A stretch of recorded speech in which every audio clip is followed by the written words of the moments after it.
जय जय रघुवीर समर्थ। गणाधीश जो ईश सर्वा गुणांचा, मुळारंभ आरंभ तो निर्गुणाचा। नमो शारदा मूळ चत्वार वाचा, गमो पंथ अनंत या राघवाचा। शुकासारिखे पूर्ण वैराग्य जाचे, वसिष्ठा परिज्ञान योगेश्वराचे। कवी वाल्मिका सारिखा मान्य ऐसा, नमस्कार माझा सद्गुरु रामदासा। जय जय रघुवीर समर्थ।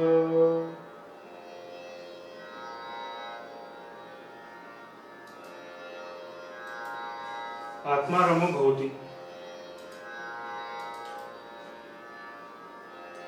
नारदीय भक्तिसूत्र आपण गेले 3 महिने बघत आहोत। त्यात पहिल्या सूत्रापासून ते आता 6वं सूत्र, यज्ञात्वा मत्त भवती स्तब्ध होती आत्मारमो भवती। भक्ती म्हणजे काय, भक्तीचं रूप कसं आहे, भक्तीचं स्वरूप कसं आहे, आणि भक्ती प्राप्त झाल्यानंतर या नरदेहामध्ये कोणते बदल होतात, किंवा नरदेह कुठल्या स्तरापर्यंत जाऊ शकतो, भगवंताच्या कितपत जाऊ शकतो, या 4, 5 आणि 6व्या सूत्रात सांगितलेलं आहे। 4थ्या सूत्राची सुरुवात यद अब्दुहापासून होती, 5व्या सूत्राची सुरुवात यद प्राप्यपासून होती, आणि 6व्या सूत्राची सुरुवात ही यद ज्ञात्वा अशी होती। स्वस्वरूपाची ओळख झाल्यानंतर भगवंताच्या चरणामध्ये लीन होणं, ही नरदेहाची इति कर्तव्य तर जे साधतात ते भक्त श्रेष्ठ समजले जातात। भक्तीचं स्वरूप आणि रूप सांगितलं, भक्ती प्राप्त झाल्यानंतर काय होतं, या देहाची अवस्था हेही सांगितलं। पण 7व्या सूत्रापासून पुढं नारद महर्षींनी काही वेळा भक्तीच्या व्याख्या सांगितल्यात, काही वेळा कशा प्रकारे भक्ती करावी हे सांगितलेलं। त्यातल्या एका सूत्राचा आपण विचार करणार आहोत, कारण काही दिवसातच ह्या प्रवचन सेवेची सांगता होणार आहे। त्यामुळे थोडं एक एक सूत्र एक एक थोडक्यात सांगायचा मी प्रयत्न करतोय।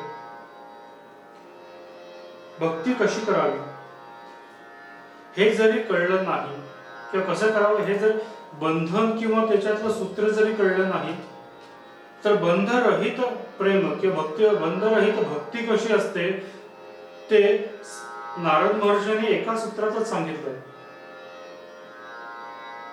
ते म्हणजे यथा व्रज गोपिकांना, जसं वृंदावनातल्या गोपिकांनी भक्ती केली, जे काही केलं, जी कृती केली ती भक्ती असं समजा। त्या गवळणी किंवा त्या गोपिका, ज्या गोपी होतात त्या कुठल्या शाळेत गेल्या होत्या का, किंवा शिकायसाठी का कुठल्या ऋषीमुनींच्याकडे जाऊन त्यांनी भक्ती शिकली? मी तर असं ऐकलं की अलीकडं समाधी लागण्याचे सुद्धा क्लासेस घेतात। म्हणजे हे थोडं माझ्या खरंच बुद्धीच्या पलीकडे आहे। मेडिटेशनचे क्लासेस घेतले जातात, अध्यात्म शिकवण्याचे क्लासेस घेतले जातात। अध्यात्म हे काही थिअरॉटिकल किंवा थेरी नाहीये। अध्यात्म हे जे ज्ञान आपल्याला मिळवतं ते प्रॅक्टिकली आपल्या आचरणातून आपल्या प्रपंचात उतरवणं म्हणजे अध्यात्म आहे। अध्यात्म मी मध्ये एका प्रवचनात सांगितलं सुद्धा असेल की अध्यात्म हे जीवनशैली नाहीये, अध्यात्म हा दृष्टिकोन आहे या संपूर्ण जगताकडे बघण्याचा, आणि हा सर्वश्रेष्ठ दृष्टिकोन आहे की ज्यात प्रत्येकाला समान ज्ञान दिले गेले आणि जिथे समान न्याय असतो तिथंच संपूर्ण ज्ञान असतं. का पंडित हा समदर्शीला म्हटलेला आहे. जो प्रत्येककडे सम न्यायानेच बघतो, समदृष्टीने बघतो, तो खरा ज्ञानी आहे. आणि हे ज्ञान म्हणजेच दुसरं तिसरं काही नसून भगवंताची आणि स्वस्वरूपाची जाणीव आहे. आणि ती भक्ती शिवाय प्राप्तच होऊ शकत नाही. यथा ब्रज गोपिकांना नारदांना हे सूत्र लिहावं लागलं किंवा सांगावं लागलं, कारण ज्या दृष्टिकोनातून आणि ज्या आर्ततेने गोपींनी फक्त कृष्णावर प्रेमच केलं, ती अनन्यसाधारण भक्तीचं रूप धारण केलं. एक लहान मुलगा आपल्या घरी घेऊन जायचं, त्याला नाहू माफू घालायचं, त्याला हवं नवं ते द्यायचं, त्याला आवडणारा लोण्याचा गोळा त्याला खायला घालायचा, त्याला आपण आपल्या मुलासारखं समजून त्याला झोप येऊ म्हणून झोपी त्याला जायसाठी प्रयत्न करायचा, त्याला झोपवायचं, त्याला व्यवस्थित सगळीकडं काळजी करायची. आणि तो झोपला, तो कुठे आपण आपल्या आपल्या कामाला द्यायचं, आणि तो कुठे आपल्या घरातच झोपला हे विसरून जाऊन पुन्हा संपूर्ण गोकुळात जाऊन त्याच्याविषयी चौकशी करायची. अरे कुठे आहे, कुठे आहे, कुणाकडे आहे, त्या दुसऱ्या या घरात आहे का त्या घरात झोपलाय ते बघायसाठी हे नुसतं फिरायचं. लक्षात घ्या, ही अनन्यसाधारण भक्ती आहे. हे भगवंतावरचं अलौकिक असं प्रेम आहे. आपण प्रपंचात शेजारच्या मुलाकडे बघत पण नाही. त्याच्या वाढदिवसाला वगैरे जेव्हा किंवा एखाद्या प्रसंगाला बोलवतात तेव्हा आपण अगदी मनावर दगड ठेवून किंवा जिभेवर दगड ठेवून त्याचं कौतुक करत असतो. त्याच्यातली निरागसता आपल्याला भावत असते, आपल्याला आवडत असते. त्या लहान मुलातली निरागसता तो सुद्धा कुठल्याही द्वेष किंवा मत्सर भावनेने कोणाकडे जात नसतं ते लहान बाळ. पण तरी आपल्या मनात कुठंतरी ते आपलं नाही ही भावना असते. त्यामुळे आपण त्याच्यावर अतीव किंवा अलौकिक पद्धतीने दृष्टी टाकू शकत नाही. ते आपलं समजत नाही. आपण फक्त म्हणायसाठी म्हणतो मुलं ही देवाघरची फुलं. ती निरागस असतात, त्यांच्यात कुठलेही द्वेष भावना नसते, कुठलीही कटुता नसते. मध्ये मी एकदा सांगितलं होतं की लहान मुलांच्याकडनं 3 गोष्टी अतिशय शिकण्यासारख्या आहेत. एक म्हणजे सतत कार्यरत राहणं.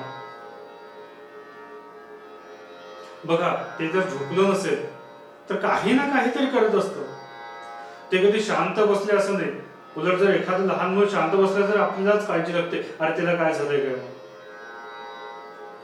ते इकडं जाईल तिकडे जाईल, कुठेतरी फिरेल, काय तरी करेल, भांडे तरी काढेल, त्याच्यावरनं वाजवत तरी बसेल, काही ना काहीतरी त्याचे कार्य सुरू होत. हे सतत कार्यरत राहणं हे लहान मुलांच्याकडनं शिकावं. दुसरं म्हणजे कुठलंही कारण नसताना ते आनंदी राहू शकतो. तिचे हट्ट पण अप्रतिम असतात. एखादी गोष्ट हवी आहे म्हणलं ती त्यांना हवीच असते. आपले आई वडील कुठल्या मोठ्या कंपनीत मोठ्या पदावर काम करतात, ते भला मोठा पगार घेत आहेत, याची त्याला काहीही किंमत नसते, जाणीवही नसते. तरी ते आम्ही सज्जनकडला बघतो की लहान मुलं अक्षरशः मातीत सुद्धा खालती बसून गडाबडा लोळतात की एखादी वस्तू त्यांना हवी असेल. आणि ती छोटीशी वस्तू त्याच्या आई वडिलांच्या एकूणच आर्थिक परिस्थितीनुसार फार क्षुल्लक असते, पण ती क्षुल्लक किमतीची वस्तू सुद्धा त्याला इतकी आनंद देऊन जाते की त्याच्यासाठी ती फार मौल्यवान ठरते. तेव्हा कुठल्याही छोट्याशा गोष्टीत सुद्धा आनंद कसा मिळवावा हे लहान मुलाकडून शिकावं. आणि तिसरी गोष्ट म्हणजे कुठलाही अहंभाव ज्याच्या मनाला स्पर्श करत नाही, कुठलाही द्वेष नसतो, मत्सर नसतो, पण तरीही एखादी आवडती गोष्ट ती कोणाकडूनही सहज घेतं, किंवा एखादी गोष्ट जर आवडत असेल तर ती कोणाकडेही सहज मागतं. कुठलाही विचित्र किंवा वाईट हेतू न ठेवता हवी ती गोष्ट मागण्याचं धैर्य त्याच्याकडे असतं. कारण का ती गोष्ट त्याला ती आनंद प्राप्त करून देणारी असते. शेवटी हा आनंद म्हणजेच भगवंत आहे. हा सतत कार्यरत राहणं आणि त्या कार्यामध्ये स्वतःला रमवून घेणं आणि त्यातून आनंद मिळवणं म्हणजेच मत्त होती, स्तब्ध होती आणि आत्माराम होती.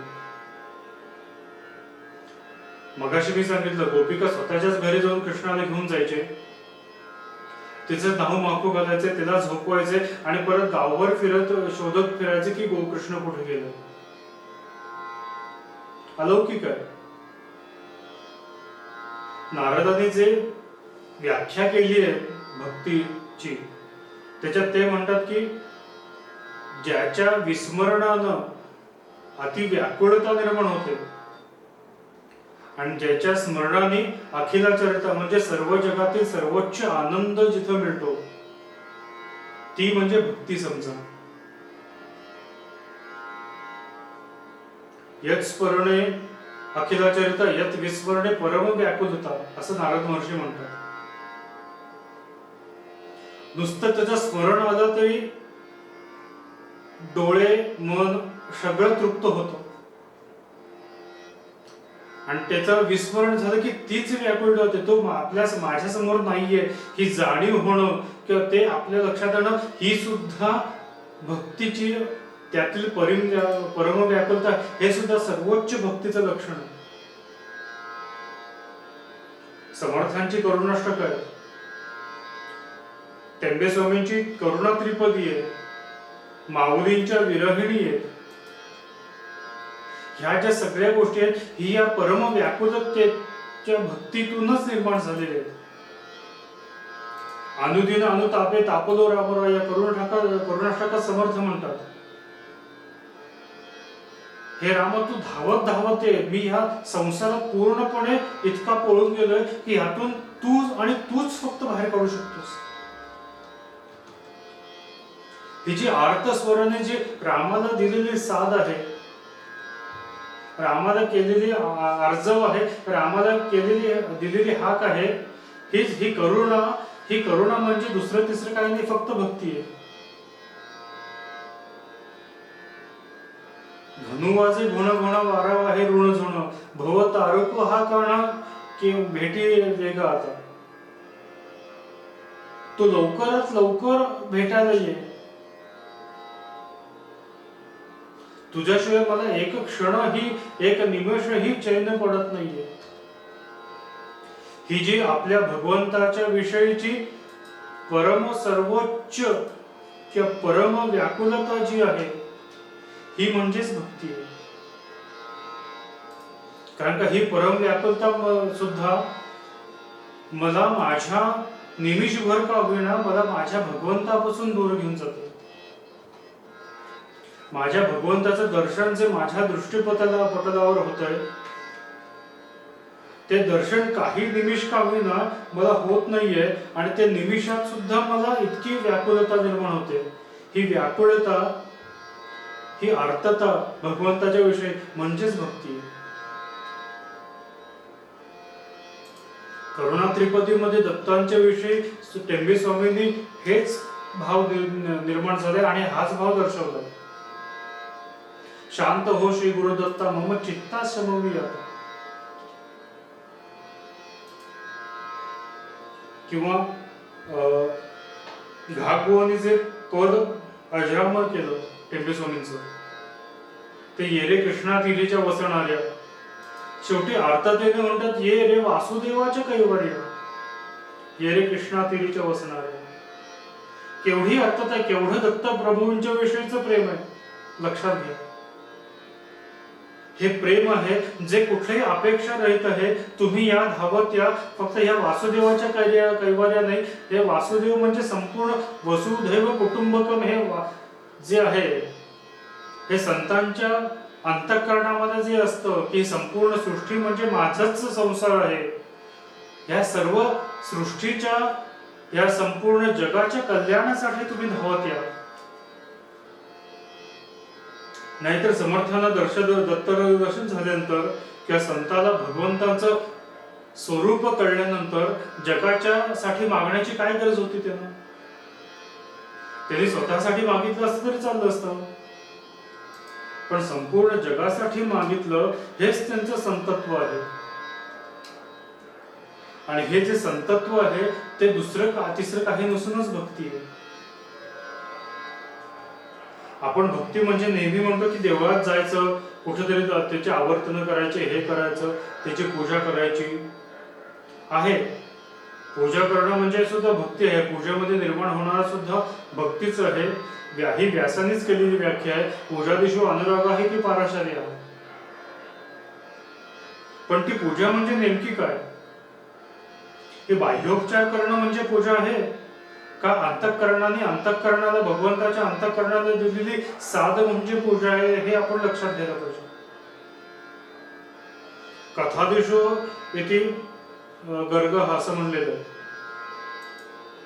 म्हणजे भगवंताच्या कथांमध्ये अनुराग म्हणजे प्रेम उत्पन्न होणं ही गर्गाने केलेली व्याख्या आहे. आत्मरती अविरोधेन इति शांडिल्यः. लक्षात घ्या, बऱ्याचशा ऋषींनी भक्तीच्या बऱ्याचशा व्याख्या केलेल्या आहेत. पण पूजा, कथा किंवा बाकीचे जे आत्मरती ह्याला काहीतरी बंधन आहे. पूजा करायला, षोडशोपचार पूजा करायची म्हणली तरी त्याला काहीतरी बंधन आहे, काही नियम पाळावे लागतात. पण यथाव्रज गोपिकांना काहीही बंधन नाहीये. एखाद्या धबधब्यासारखं स्वतःला त्याच्या भक्तीमध्ये लोटून देणं, संपूर्णपणे समर्पण ही भक्ती आहे. हा भक्तिभाव आहे. आणि हा भक्तिभाव म्हणजेच आत्मरती, आत्माराम भवती. हा भक्तिभाव म्हणजेच मत्तो भवती. आणि हा भक्तिभाव म्हणजे स्तब्ध भवती. माझं सर्वात आवडतं उदाहरण आहे धबधब्याचं. लक्षात घ्या, पाऊस असेपर्यंत धबधबा सतत पडत असतो. तो कधीही विचार करत नाही माझ्या समोरचा लहान आहे का मोठा आहे, गरीब आहे का श्रीमंत आहे, आजारी आहे एखादा की पूर्णपणे सुदृढ आहे, भारतातला आहे म्हणजे देशी आहे का परदेशी आहे, मनुष्य आहे का इतर प्राणी आहे, आपला आहे की परका आहे. हा कुठलाही भेदभाव न करता तो स्वतःला त्याच्यात झोकून देत असतो आणि स्वतःचा आनंद लुटत असतो. खालती फेसाळणारा जो धबधबा असतो तो इतके तुषार उडवत असतो. ते तुषार का व्यक्ती बघून अंगावर जातात का? त्याच्या दरम्यान जे येतात त्या सर्वांमध्ये ते त्यांना भिजवून चिंबावले करून टाकतात. लक्षात घ्या, संतांचं जे वलय आहे, संतांच्या विचारांचं किंवा भगवंताच्या असण्याचं जे वलय आहे हे असंच आहे. आणि ह्या वलयामध्येच त्या गोपिका चिंब झाल्या होत्या. आणि हे चिंब होणं म्हणजेच भक्ती आहे. तो नंदाचा पोर आहे, तो खोड्या करतो म्हणून त्याच्यावर रागे भरले तरी ते राग सुद्धा प्रेमाने होतं, ती भक्तीनच होतं. लक्षात घ्या, जी रासक्रीडा झाली, रासलीला झाली, प्रत्येक गोपिकाला वाटत होतं की कृष्ण आपल्याबरोबरच क्रीडा करतोय, आपल्याबरोबरच रासलीला खेळतोय, आपल्याबरोबरच तो दांडिया का गरबा खेळतोय. असंख्य गोपिकांना वाटत होतं की कृष्ण आपल्याबरोबरच आहे. लक्षात घ्या, गुरुचरित्रात एक कथा आहे.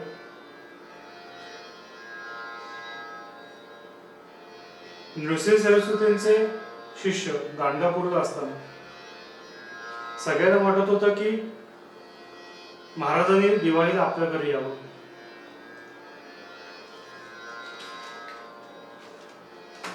प्रत्येकाला सांगत होते की नाही, माझ्याकडे येणार आहेत, माझ्याकडे येणार आहेत, माझ्याकडे येणार आहेत, माझं जास्त प्रेम आहे, माझी जास्त भक्ती आहे. महाराजांना हे कळलं. महाराजांनी प्रत्येकाला वेगळं बोलून घेतलं आणि सांगितलं, यावेळेला दिवाळीला मी तुझ्याकडे येणार, पण ही गोष्ट कोणाला सांगू नकोस. त्या 8 जणांना सांगितलं की मी तुझ्याकडे दिवाळीला आहे, तू कुठेही कुणाला वाच्यता करू नकोस, मी चुपचाप तुझ्याकडे येऊ दिवाळीला. ते 8 जण आनंद आपापल्या दिवाळीसाठी आपापल्या घरी गेले. तोपर्यंत ही गाणगापूर मधल्या माणसांना, त्यांच्या समर्थांच्या, महाराजांच्या भक्तांना ही गोष्ट कळली. सगळे गावकरी धावत आले. ते म्हणले, महाराज तुम्ही दिवाळीला आमच्या इथं नसणार आहे, या गावात नसणार आहे, तुम्ही सगळ्यांच्याकडे असणार आहे का? ते म्हणले, नाही, मी त्यांना फक्त ते आनंदित घरी जावेत म्हणून मी त्यांना सांगितलं की मी दिवाळीला तुमच्याकडे येतोय, पण मी दिवाळीला इथेच थांबणार.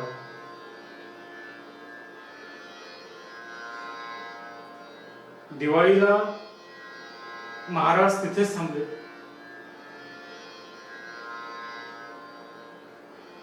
गाणगापूरमध्ये होते. दिवाळी संपल्यानंतर प्रत्येक भक्त जे 8 भक्त जे आपापल्या घरी गेले होते ते प्रत्येक जण खुशीत आले आणि प्रत्येकाला भेटल्यानंतर सांगत होते की महाराज माझ्याकडे दिवाळीला होते, मला माझा यथासांग मी त्यांची पूजा केली वगैरे वगैरे सांगायला लागले. 8 जणांनाही सांगितलं. 8 जणांना एकमेकांच्यावर विश्वास बसला नाही. मग गावकऱ्यांच्या सुद्धा एक कुजबूज झाली की तुम्ही सगळे 8 जण खोटं बोलताय, महाराज इथंच होते गाणगापुरात. सगळी जण महाराजांच्याकडे गेली आणि महाराजांना सांगितलं, विचारलं की महाराज तुम्ही नेमकं कुठं होता सांगा. महाराज मी म्हणले, मी सगळीकडे होतो.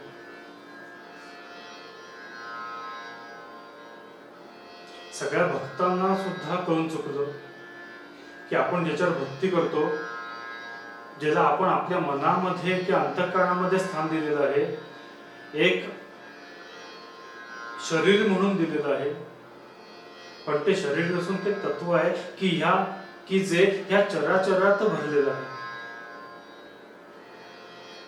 त्यांची भगवंताच्यावरची, महाराजांच्यावरची निष्ठा अजून वाढली आणि अजूनही ते भक्तीत लीन झाले. नारदांची पण अशीच कथा आहे श्रीकृष्णाची. जेव्हा नारदांनी श्रीकृष्णाला सांगितलं की तुम्हाला 16,108 बायका आहेत आणि तुमचा हा भक्त अविवाहित आहे, ब्रह्मचारी आहे, हे तुम्हाला शोभतं का? मग श्रीकृष्ण म्हणाले, एक काम कर, माझ्या इतक्या बायका आहेत, तर ज्या ठिकाणी मी नसेन ती कुठलीही बायको घेऊन जा.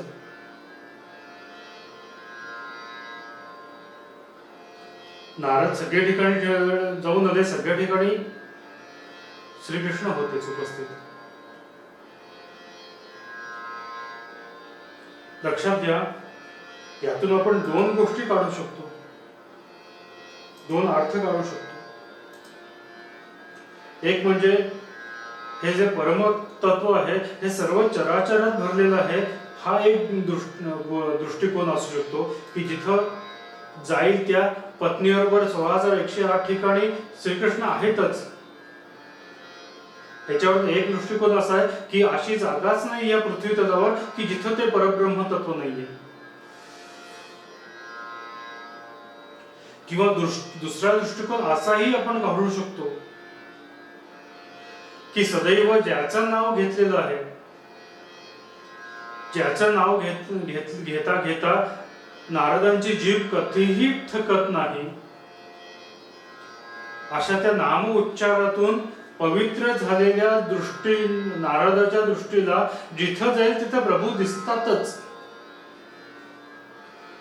जेथे जावे तेथे राघवाचे ठाण, हे जे समर्थ म्हणतात ते तसंच असावं.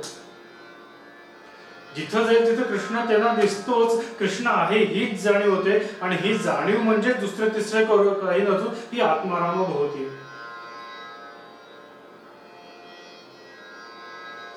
जिथंच गेले तिथं प्रत्येक ठिकाणी श्रीकृष्ण दिसलेच, श्रीकृष्ण आहेतच. आहेत ही जाणीवपेक्षा चर्मचक्षुणा श्रीकृष्ण दिसणं ही सर्वात जास्ती भक्तीची अवस्था. कारण योगशास्त्रात म्हणलेलं आहे की निर्गुणी रमणते सगुणी भजनते. तुम्ही भजन करताना सुद्धा सगुणाचंच करा आणि सगुणामध्ये सर्वोच्च ठिकाणी प्राप्त किंवा सर्वोच्च स्तरावरची बघणं सगुण रूप म्हणजेच भक्ती आहे. ही नारदांच्या दृष्टीला प्राप्त झाली होती त्यांच्या जिभेच्या वळणामुळे. सतत नारायण नारायण म्हणत म्हणत त्यांची दृष्टी ही नारायण झाली होती. त्यामुळे त्या 16,108 ठिकाणी त्यांना नारायण दिसलेच. ते आहेत ही वस्तुस्थिती त्यांना मान्य असून सुद्धा त्यांना त्या चर्मचक्षुला दिसणं ही सुद्धा भक्तीची सर्वोच्च अवस्था आहे. आणि हे दुसरं तिसरं पूर्ण हेच आत्मारामभोवती आहे, हीच मत्तभोवती आहे. माझ्या बुद्धीतही श्रीकृष्णच आहे, माझ्या जिभेवरही श्रीकृष्णच आहे, माझ्या अंतःकरणातही श्रीकृष्णच आहे, माझ्या दृष्टीमध्ये सुद्धा श्रीकृष्णच आहे. आणि हीच अवस्था त्या व्रजामधल्या गोपिकांची होती. त्यामुळे नारद महर्षींना स्वतंत्र सूत्र हे सांगावं लागलं, यथा व्रज गोपिकांना. त्यांची भक्ती कुठल्या पूजा किंवा कर्मकांडांच्या नियमातली होती सांगा. तरी ते भगवंताचं निस्सीम भक्त आणि भगवंतांनी रास लीलेतून त्यांना सर्वोच्च जगातील ह्या सृष्टीतील सर्वोच्च आनंद आणि आढळपद असं आनंद स्वरूप दाखवलंय. अजूनही तुम्ही तिथं जिथं रासलीला खेळली गेली तिथं जाऊन बघितलं वृंदावनात, तर तिथं तुळशी आहेत. तिथं तुळशीची 2 रोपं एकमेकांना वेटोळे घालून वाढलेली आहेत. हे प्रत्येक तुळशीची जी जोडी आहे, जी 2 रोपं जी जवळजवळ एकमेकांना वेटोळे घालून गेले, जी द्वैतातून अद्वैताचं स्मरण देतात नवे नवे, तर ती जाणीव आणि त्याच्यामधल्या प्रेमाची आणि सर्वोच्च भक्तीचं वर्णन आपल्याला दिसतं. भक्ती म्हणजे खरं काय त्या अद्वैतात दिसते. ते दुसरं तिसरीकडून ते गोपी आणि भगवंताचंच स्वरूप आहे. फक्त त्या तुलसी ह्या माध्यमातून आपल्याला दिसते एवढंच. यथाव्रज गोपिकांना हे का सांगावं असं वाटलं? कुठल्याही कर्मकांडातले नियम बाजूला ठेवून भक्ती कशी होते ते आता उरलेल्या आपण काही भागात बघणार आहोत. आज इथेच थांबूया. जय जय रघुवीर समर्थ.